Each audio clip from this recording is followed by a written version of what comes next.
Na sala de aula é que se muda uma nação. Na sala de aula não há idade nem cor. Por isso aceite e respeite o meu professor. Olá, boa tarde! Estamos começando mais um programa TV Sintese com o nosso jornal Sintese Notícias.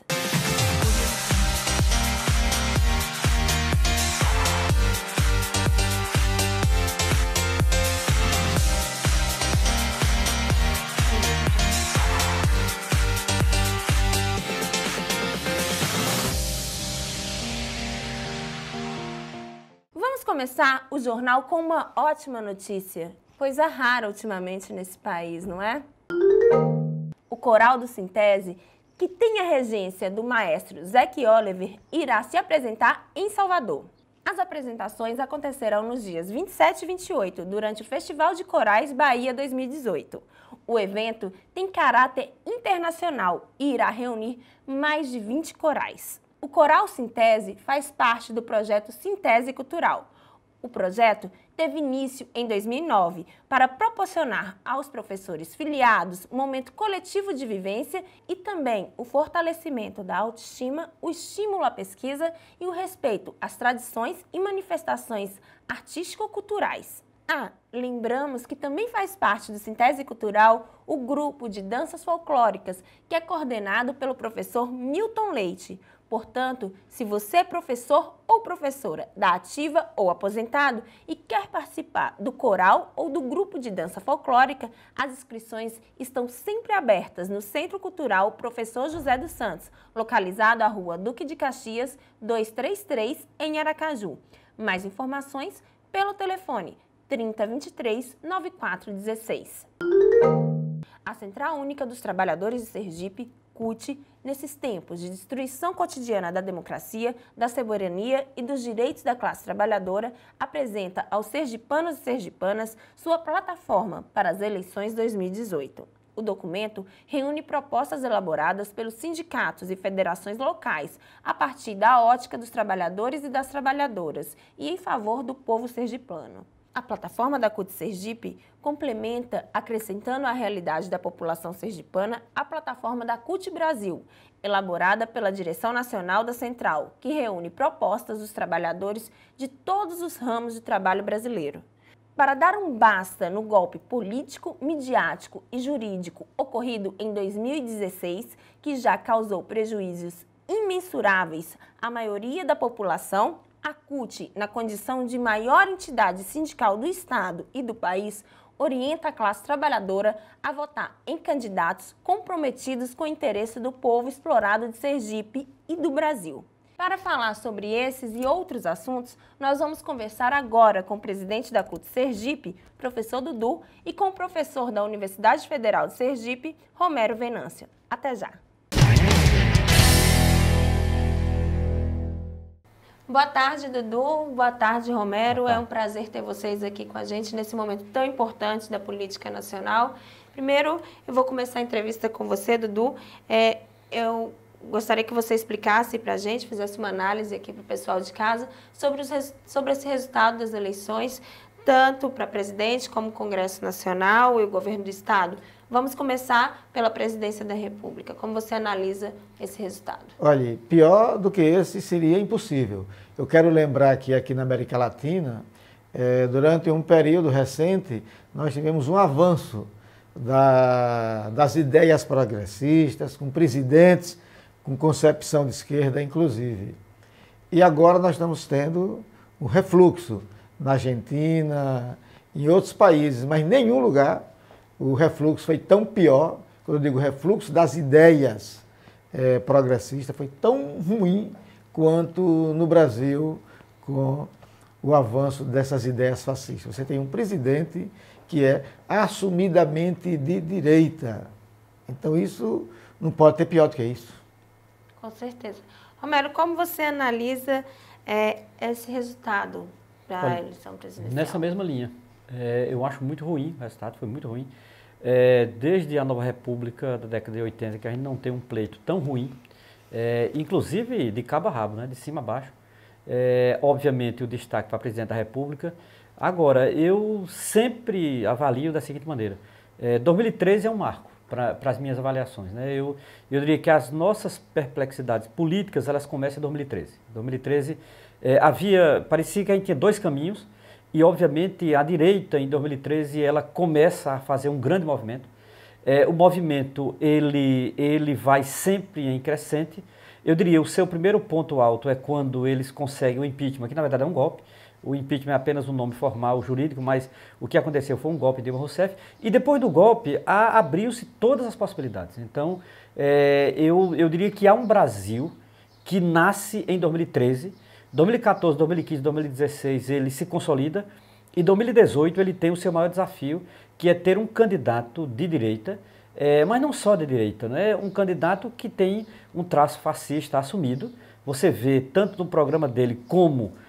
e é mais interessante ver nas falas, porque o programa nesse momento vale muito pouco, então nas falas de Bolsonaro e Mourão, e ironicamente um é general, o outro é capitão, então assim, esse modelo militarista que volta para a política, que nós achávamos que tínhamos varrido a partir dos anos 80, e na verdade não foi, volta com uma força muito grande e cria uma cultura, e essa cultura está disseminada no Brasil. Ô Romero, e acho que é importante dizer, o Brasil, esse fascismo que está muito forte, não é verdade que ele nasceu agora, né? Ele estava velado, então, de certa forma, é importante para o Brasil se conhecer, né? Esse Brasil não é o Brasil de Sérgio Buarque de Holanda, de Gilberto Freire, esse é o Brasil que quem enxergou primeiro, que podia explodir movimento como esse, foi Florestan Fernandes. Sim. Então, hoje, eu não me engano mais. Então, esse é um país que tem uma parte da sociedade assumidamente fascista, que odeia trabalhador, que odeia os grupos minoritários e pretendem ir para cima para impor as suas teses fascistas. E a gente fala muito dessa coisa do fascismo, né? Explicar um pouco para a gente, assim, rapidamente, eu sei que o tempo é curto para tal, mas o que é esse fascismo? Esse fascismo brasileira que nós estamos enfrentando? Olha, eu sempre, quando é para falar de fascismo, eu começo dando um exemplo que está num filme de um cineasta sueco chamado Ingmar Bergman, chamado O Ovo da Serpente. Nesse filme há uma cena em que um grupo de discípulos de Hitler, porque o filme se passa em 1922, eles chegam num bar e está lá um rapaz, eles olham para ele e dizem, o senhor é judeu? Ele diz, sou. Eles dizem, tire seus óculos. Aí ele tira os óculos, eles pegam a cabeça dele e massacram a cabeça dele assim no balcão do bar. Olha, esse para mim, no filme e para mim, é o exemplo mais interessante sobre o fascismo. Veja, a característica do fascismo é principalmente um ódio e um ódio seletivo a determinados grupos de uma sociedade, né? O fascismo sempre escolhe um bode expiatório para odiar. Foram os judeus, né, nos anos 30 e, digamos assim, o fascismo brasileiro, ele já escolheu a população LGBT, por exemplo. Então, olha, quando você diz assim, quando você olha o programa do movimento e da cartilha Escola Sem Partido, você diz, por que aquilo é fascista? Porque aquilo dissemina o ódio a homossexuais, dissemina o ódio a transexuais, dissemina o ódio, digamos assim, à diversidade, a socialismo, à esquerda. Então, assim, a metodologia do fascismo é o ódio como política. Quando eu digo que Bolsonaro é fascista, é porque Bolsonaro escolheu o ódio para fazer política. Essa é a característica para mim fundamental. Eu jamais votaria nele, porque esse tipo de fascismo dele só incita na sociedade o que a gente está vendo agora. Pela primeira vez na história do Brasil, nós estamos vivendo experiências claramente fascistas, digamos assim, homossexuais com medo, transexuais com medo, mulheres com medo, feministas com medo. Esse clima de medo é o fascismo, entendeu? O nazista Joseph Goebbels, que foi secretário de comunicação da propaganda do governo de Hitler na Alemanha durante a Segunda Guerra Mundial, ele dizia uma máxima, uma mentira repetida várias vezes torna-se verdade. Então, o fascismo se assenta também nessas mentiras. A mentira, na verdade, é o ingrediente dos mais importantes na ideia fascista.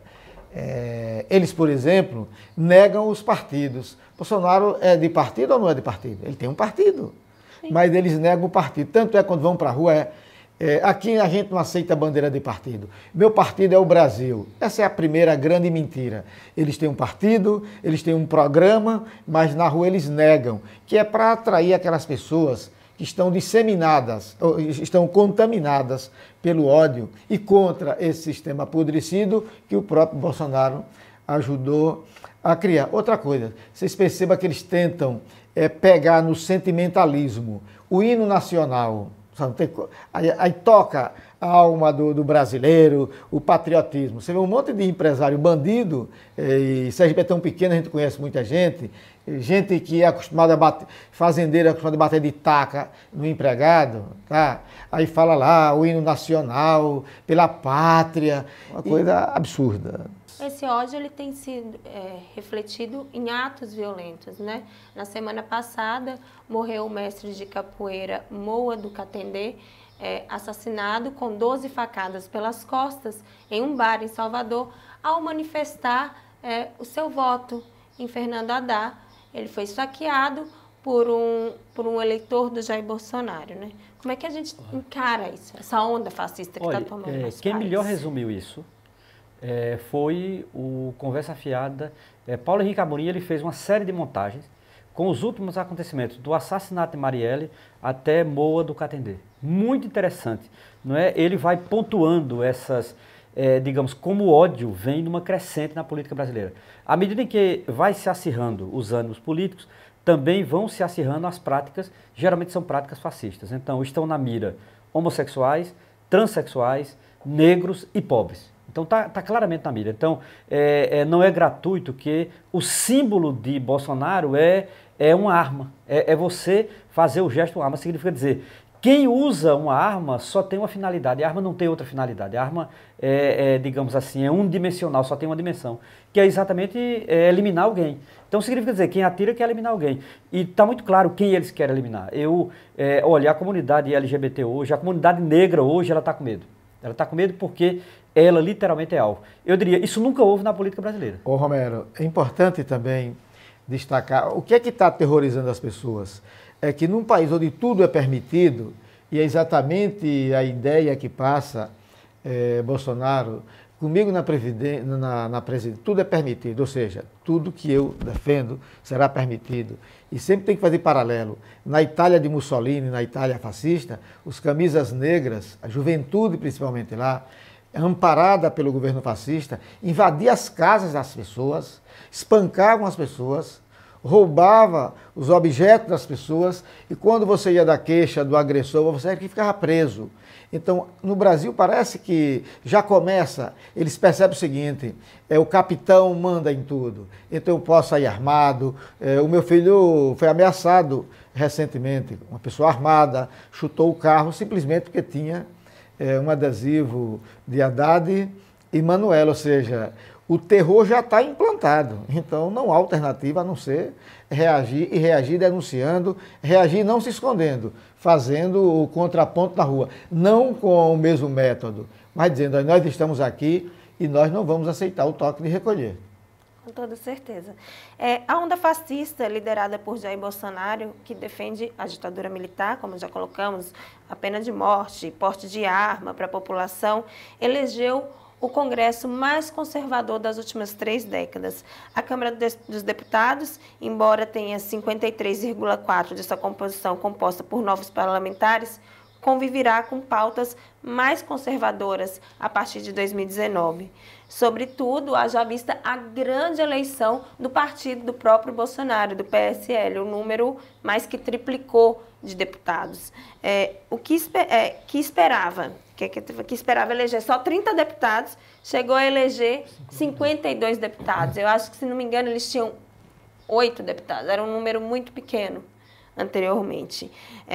O que vocês têm, a gente já falou um pouco, mas vamos dizer sobre esse Congresso, né? Como governar com esse Congresso tão conservador? Olha, para uma candidatura à esquerda, por exemplo, para Fernando Haddad será muito difícil, né? Eu diria que ele enfrentará os mesmos problemas em proporção maior do que enfrentou Dilma Rousseff, está claro. Agora, ao mesmo tempo, eu vejo também o seguinte, a sociedade civil brasileira está acordando. Então, por exemplo, de fato, todos os dados que você disse aí, hoje são fato na política brasileira, né? E eu diria mais, é um Congresso muito conservador, de fato, mas tem um agravante que eu acho o pior de todos. Eles são muito desqualificados. Você imagine, você eleger um idiota completo como Frota, não é? Então, assim, só para dar um exemplo, porque são mais idiotas, né? E vai piorando quando a gente vai citando por nomes. Então, não faz bem nem citar publicamente, porque são nomes tão ofensivos publicamente. Agora, são muito desqualificados. Eles são desqualificados intelectualmente, eles são desqualificados enquanto discurso e eles são desqualificados enquanto proposta. Então são pessoas que, basicamente, a pauta deles está numa coisa nefasta chamada escola sem partido. Então eu diria, boa parte desse Congresso, ele vai surfar naquelas generalidades reacionárias que é o escola sem partido. Significa dizer, haverá um confronto. Agora, também é bom deixar claro, o Congresso elegeu candidatos que vão para o enfrentamento. Então, assim, há uma bancada de esquerda que foi eleita, que para mim essa bancada ela já entra sabendo a que vai. Não é aquela bancada que vai ter dúvida sobre negociação, não. Vai ser uma legislatura de confronto. Eu diria que na Câmara mais, no Senado menos, mas também terá no Senado. Significa dizer, os primeiros 2 anos, para mim, será uma legislatura de combate. Assim, claramente, porque eles vão tentar agredir a universidade pública, agredir homossexuais, essa coisa da pauta do aborto, por exemplo. Então, essas pautas mais delicadas e importantes no momento atual, elas serão pauta de confronto. E eu acho que esses parlamentares, digamos assim, vai para o confronto, a coisa não passará, digamos assim, a céu de brigadeiro. No Senado, essa renovação, ela ainda foi maior do que na Câmara dos Deputados. Dos 32 parlamentares que já exerciam mandato, que se candidataram, apenas 8 foram à reeleição.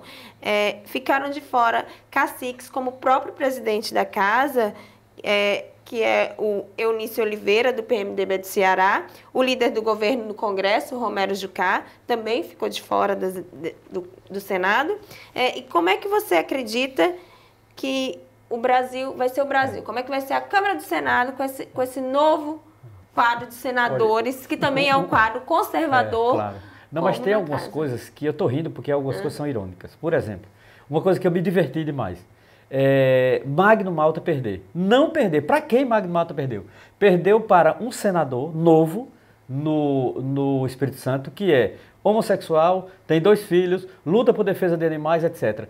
Magno Malta é um dos proponentes do Escola Sem Partido, faz toda aquela campanha homofóbica e tal. Ele perdeu exatamente para um senador gay. Eu acho que a história tem suas ironias. Então, assim, e isso aconteceu também no Senado.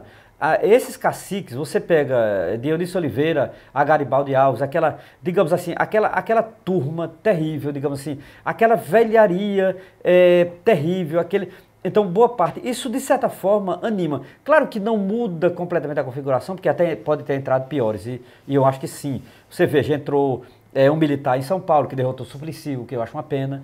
Agora, de qualquer maneira, tem as ironias, que eu acho que no primeiro momento nos diverte, porque o caso que eu citei aqui de Magno Malta. Então, mas eu não tenho dúvida, eu acho que eu concordo plenamente com os dados que você leu aí, Luana, que é o seguinte, o Senado também está muito conservador. Vamos traçar aqui 2 panoramas, no caso do nosso estado. Se Belivaldo foi eleito, e o segundo, se Valadares Filho foi eleito. Na visão de vocês como professor, você como sindicalista, o que podemos esperar desses políticos, principalmente no campo da educação em nosso estado? Não alimento, de forma bem objetiva, a mínima, eu quero encontrar aqui uma palavra que encaixe bem na sua pergunta, a mínima expectativa, nenhuma. Quando eu digo expectativa positiva, nenhuma. Eles brigam, eles disputam a direção política do Estado, mas quando você vai olhar os programas, são iguais, eles pensam da mesma forma. O histórico não tem muita diferença. De fato, Dudu tem razão. Eles fazem questão de se parecer um com o outro, esse é o problema. Quero agradecer a vocês 2, muito obrigada por essa maravilhosa entrevista que tivemos aqui, por estar conosco nessa tarde de sábado. E agradecer a você também, telespectador, por nos acompanhar mais esse sábado. Espero encontrar você aqui, sábado que vem, se Deus quiser e Ele há de querer. Tchau, pessoal! Na sala de aula é que se muda uma nação. Na sala de aula não há idade nem cor, por isso